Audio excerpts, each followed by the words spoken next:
በስመ አብ ወወልድ ወመንፈስ ቅዱስ አሐዱ አምላክ አሜን። ተረፈ ኤርምያስ።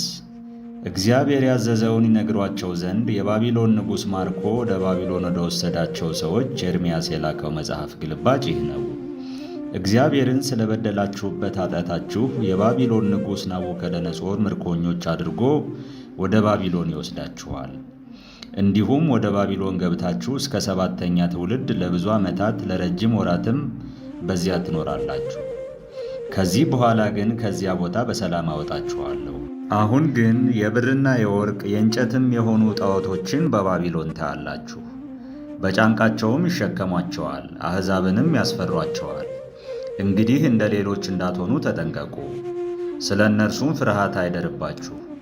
በፊታቸውና በኋላቸው ሆነው ሲሰግዱላቸው አሕዛብን ብታዩ በልባችሁ አቤቱ ስግደት ላንተ ይገባል በሉ።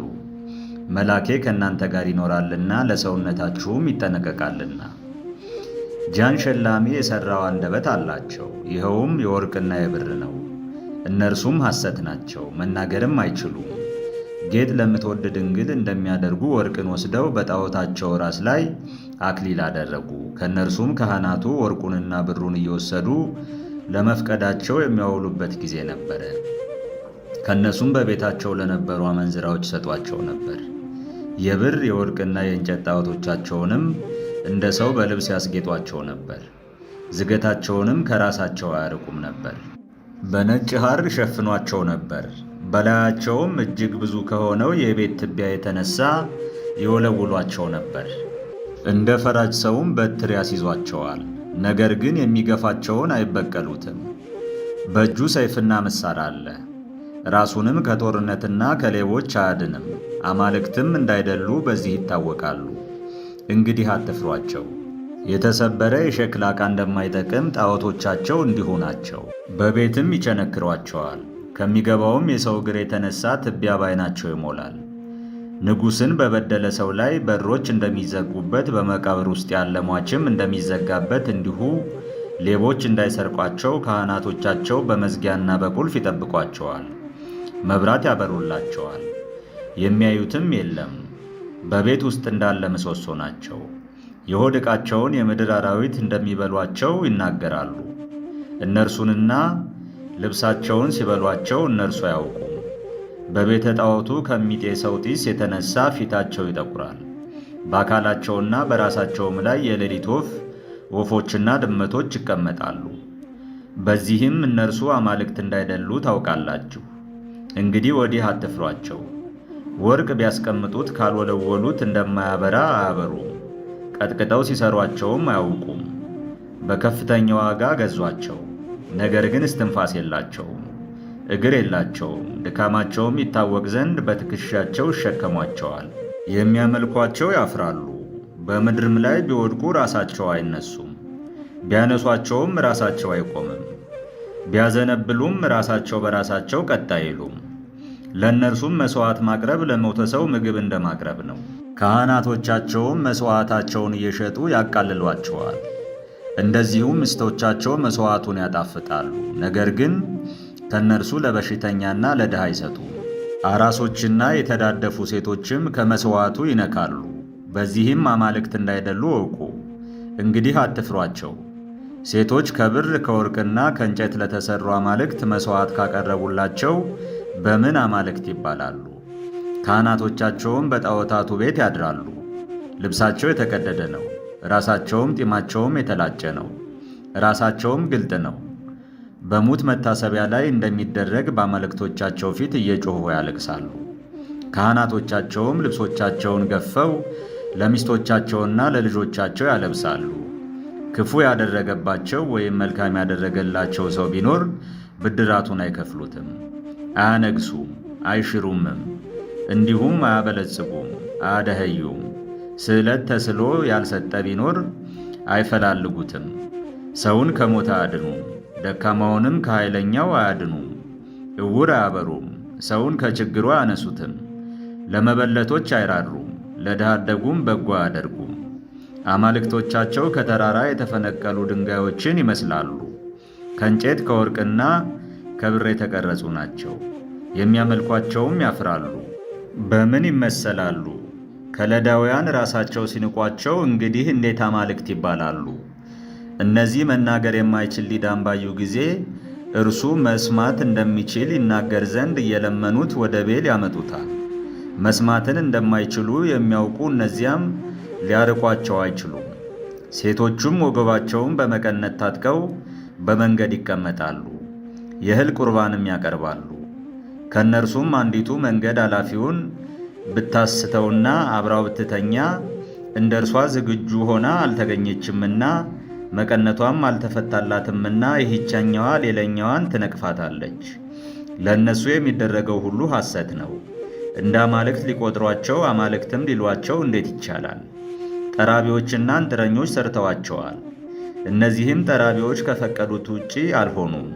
የሰሯቸው አንጥረኞች ራሳቸውም ለብዙ ዘመን አይኖሩም። እንግዲህ በእነርሱ የተሰሩ እነዚህ እንዴት ለዘላለም ይኖራሉ? በኋላ ለሚመጡም ከንቱነትና ስድብን ተዉ። ጦርነትና ጥፋት በመጣባቸው ጊዜ ካህናቶቻቸው ከእነርሱ ጋር ይሸሸጉ ዘንድ እርስ በርሳቸው ይመካከራሉ። እንግዲህ ራሳቸውን ከጦርነትና ከጥፋት የማያድኑ እንዴት አማልክት ናቸው? እነርሱ በወርቅና በብር የተለበጡ እንጨቶች ናቸውና፣ በኋላም ከንቱ መሆናቸው ይታወቃል። እነርሱም የሰው እጅ ሥራ እንጂ አማልክት እንዳልሆኑ የአምላክነት ሥራም እንደሌላቸው ለአሕዛብና ለነገሥታት ሁሉ በግልጥ ይታወቃሉ። አማልክት እንዳይደሉ የማያውቅ ማን ነው? በሀገር ላይ ንጉሥን አያስነሱም፣ ለሰውም ዝናብን አይሰጡም። ለራሳቸው ፍርድን አይፈርዱም፣ ግፍንም አያርቁም። ምንም ማድረግ አይችሉምና በሰማይና በምድር መካከል እንደሚበሩ ቁራዎች ናቸው። ከእንጨት ወይም ከወርቅ ወይም ከብር የተሰሩ ጣዖታት ቤት ቢቃጠል ካህናቶቻቸው ሸሽተው ራሳቸውን ያድናሉ። እነርሱ ግን እንደ ምሰሶ በመካከል ይቃጠላሉ። ንጉሥንም ቢሆን ጠላትንም ቢሆን አይቃወሙም። እንግዲህ እንዴት አማልክት ናቸው? ከእንጨት ከብርና ከወርቅ የተሰሩ ጣዖታት ከሌቦችና ከቀማኞች ራሳቸውን አያድኑም። የሚበረታቱባቸውም ወርቃቸውንና ብራቸውን የተሸፈኑበትንም ልብሶች ይገፏቸዋል፣ ይዘውም ይሄዳሉ። እነርሱ ግን ራሳቸውን እንኳን አይረዱም። ስለዚህ ከሐሰት አማልክት ይልቅ በኃይሉ የሚመካ ንጉሥ ወይም በቤት ውስጥ የሚጠቅም የገዛውም የሚያገለግልበት ሸክላ ይሻላል። ወይም በቤት ውስጥ ያለውን ሁሉ የሚያድን መዝጊያ ከሐሰት አማልክት ይልቅ ይሻላል። በነገሥታት አዳራሽ ውስጥ ያሉ የእንጨት ምሰሶዎቹም ከሐሰት አማልክት ይልቅ ይሻላሉ። ፀሐይና ጨረቃ ከዋክብትም ብርሃን ናቸውና ለጥቅምም ይላካሉና ይታዘዛሉ። እንደዚሁም መብረቅ በሚበርቅበት ጊዜ ከሩቅ ይታያል። እንደዚሁም ንፋስ በሀገሩ ሁሉ ይነፍሳል። ደመናትም በዓለሙ ሁሉ ይገለባበጡ ዘንድ ከእግዚአብሔር ታዘዋልና ትእዛዛቸውን ይፈጽማሉ። ተራሮችና ዛፎችን ያቃጥል ዘንድ ከላይ የተላከ እሳትም የታዘዘውን ይፈጽማል። እነዚያ ግን በመልካቸውም በኃይላቸውም እነዚህን አይመሳሰሏቸውም። ስለዚህ እንደ አማልክት አይቆጠሩም፣ አማልክትም አይባሉም። ለሰው ፍርድ ማድረግን ወይም መልካም ማድረግን አይችሉምና አማልክት እንዳይደሉ እንዲህ አውቃቸዋልና አትፍሯቸው። ነገሥታትን አይረግሙም አይመርቁም፣ በሰማይም ለአሕዛብ ምልክትን አያሳዩም፣ እንደ ፀሐይና ጨረቃም አያበሩም። ከነዚህ ይልቅ ወደ መጠጊያ መሸሽ የሚችሉና ራሳቸውን የሚያድኑ አራዊት ይሻላሉ። አማልክት እንደሆኑ በማናቸውም መንገድ እንደዚህ አልተገለጠልንምና ስለዚህ አትፍሯቸው።